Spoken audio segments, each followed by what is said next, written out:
Para tenaga honorer harus cermat ketika mencari informasi soal UU ASN 2023 pengganti Undang-Undang Nomor 5 Tahun 2014 tentang aparatur sipil negara itu. Terpantau, hingga pagi ini masih cukup banyak masyarakat searching di Google dengan kata pencarian UU ASN 2023 PDF, atau RUU ASN 2023 PDF. Beberapa media online menyantumkan link RUU ASN pada ulasan berita terkait pengesahan UU ASN 2023. Begitu link RUU ASN yang dipasang media online itu diklik, memang ada tampilan RUU perubahan atas UU Nomor 5 Tahun 2014 tentang aparatur sipil negara, yang bersumber dari situs resmi DPR RI.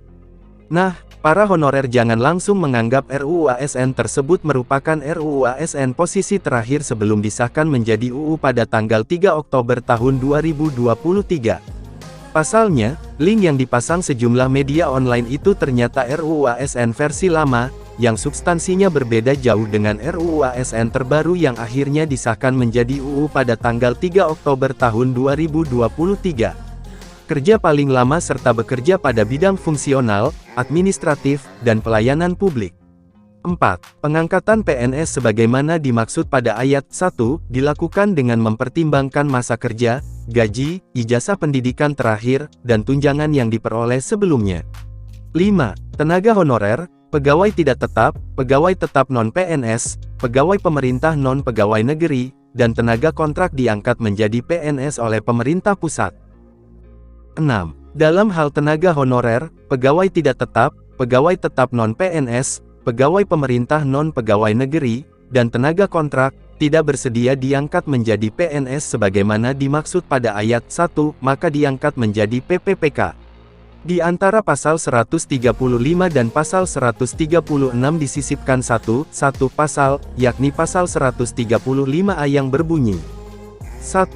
Pengangkatan tenaga honorer, pegawai tidak tetap, pegawai tetap non-PNS, pegawai pemerintah non-pegawai negeri, dan tenaga kontrak menjadi PNS sebagaimana dimaksud dalam pasal 131A ayat 1 dimulai 6 bulan dan paling lama 5 tahun setelah undang-undang ini diundangkan. 2. Tenaga honorer, pegawai tidak tetap, pegawai tetap non-PNS, pegawai pemerintah non-pegawai negeri, dan tenaga kontrak yang belum diangkat menjadi PNS sebagaimana dimaksud dalam pasal 131A ayat 1, diberikan gaji paling sedikit sebesar upah minimum provinsi atau kabupaten kota.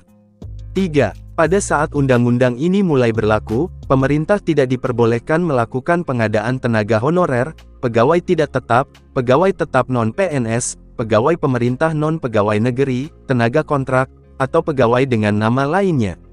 Nah, setelah melalui serangkaian pembahasan DPR dan pemerintah, usulan Dewan yang dituangkan dalam RUU ASN tersebut, telah berubah total. Pada pembahasan di tingkat panja, usulan DPR itu ditolak pemerintah dengan menggulirkan wacana honorer yang menangani pekerjaan tertentu, seperti petugas kebersihan, diangkat menjadi PPPK part-time atau PPPK paruh waktu. Jadi, para honorer sebaiknya menunggu UU ASN 2023 dirilis dan diundangkan dalam lembaran negara.